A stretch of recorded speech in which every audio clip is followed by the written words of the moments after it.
Why do people, including Christians, act so different on Sunday or in person and then different on social media?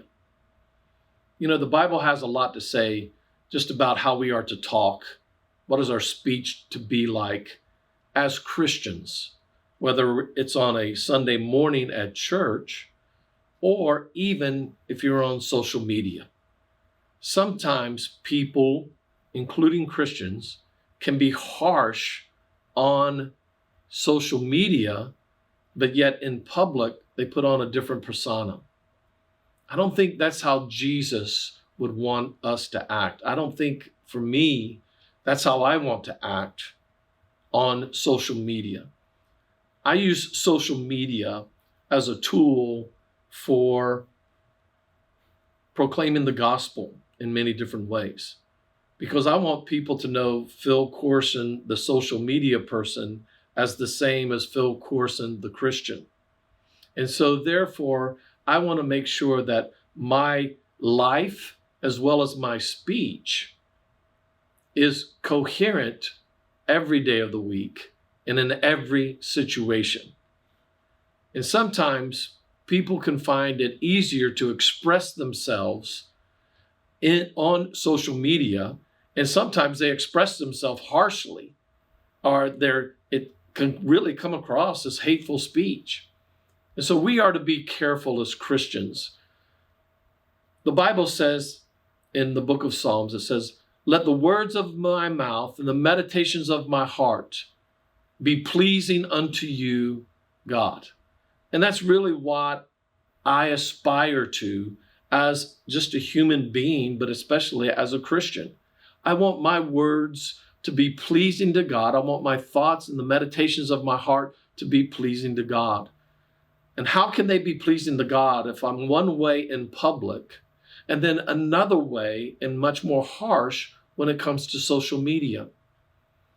Social media is a wonderful tool to be used for the purpose and the glory of God. But if we're not careful, we can allow our emotions to overtake us, and our emotions to overtake our speech, and to begin to say things and post things that are hurtful, that are hateful, and that are just not God glorifying.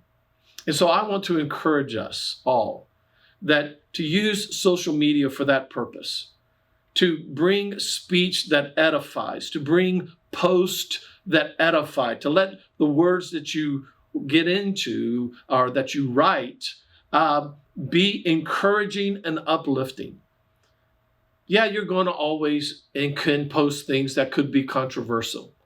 But even in the midst of controversy, let your words be gracious and kind. I'm reminded of the passage in 1 Peter 3, verse 15, where it talks about giving a defense for your faith. And then the process of giving a defense for our faith, to let our words be graced with gentleness and respect. And that's how we want to take those who may oppose us, those who may not agree with the post that we put down or what that we write about. Because I can assure you, there's always going to be somebody that's going to disagree with you.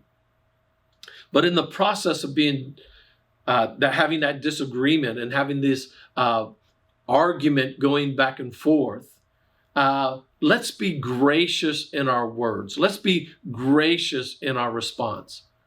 Proverbs tells us that a soft answer turns away wrath. While we want to stand for the truth of God, now make sure that it's the truth of God that we're battling here and not what your perceived truth is. There will always be disagreements on this, but as we stand for the truth of God, let us be gracious with our words. Let us be encouraging with our words. And as the Bible says, let our words be seasoned with salt. Salt preserves, salt brings healing. Let our words be seasoned with salt. Let our words be seasoned with grace, that it may bring grace to the hearer, the one who's listening to those words that we say. Speech is a powerful thing. Words are powerful. The Bible says words can bring life or can bring death.